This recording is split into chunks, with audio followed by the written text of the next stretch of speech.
En aquest vídeo... Hola! En aquest vídeo aprendrem a utilitzar Zotero Connector per importar pàgines web i altres elements des del nostre navegador. En primer lloc, explicarem com funciona l'extensió de navegador Zotero Connector i tot seguit l'utilitzarem per importar una pàgina web, un article de la Viquipèdia i un vídeo de YouTube. Per utilitzar Zotero Connector hem d'accedir al nostre navegador. El més probable és que estigui amagat dins del botó Extensiones del navegador que utilitzem. Si volem fer-lo visible, hem de seleccionar aquesta icona i el fixarem en el nostre navegador.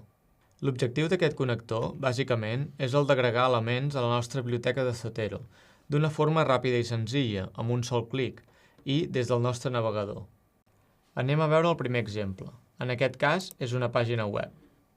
Aquesta conté un article divulgatiu del mitjà de comunicació The Conversation. Per importar aquesta pàgina, simplement faig clic al connector. Em demana que obri Zotero d'escriptori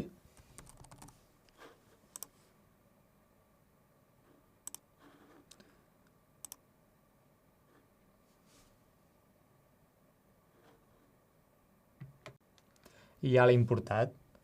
Podem decidir a quina part de la nostra biblioteca o quina carpeta volem que el guardi i comprovem que realment l'ha importat. És important que fem una ullada a la informació de l'element per veure que totes les metadades s'hagin importat com nosaltres volem.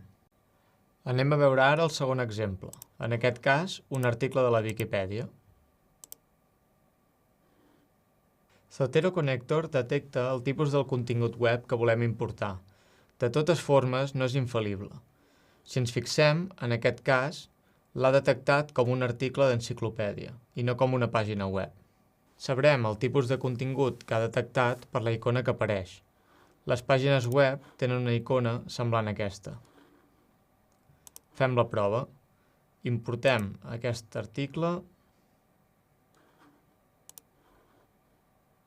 Ja el tenim aquí i com veiem a tipo de elemento l'ha importat com a artículo d'enciclopèdia.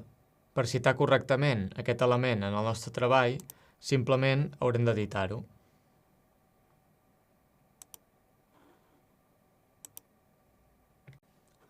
I ja està. Anem ara a veure l'últim exemple.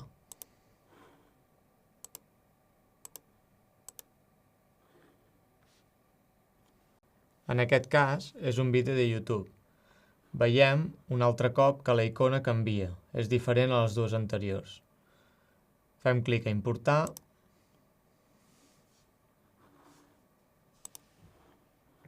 i veiem que ens apareix a la nostra biblioteca i amb el tipus d'element gravació de vídeo. Un altre cop tornem a recomanar que reviseu totes les metadades perquè apareguin correctament a posteriori a les vostres referències bibliogràfiques.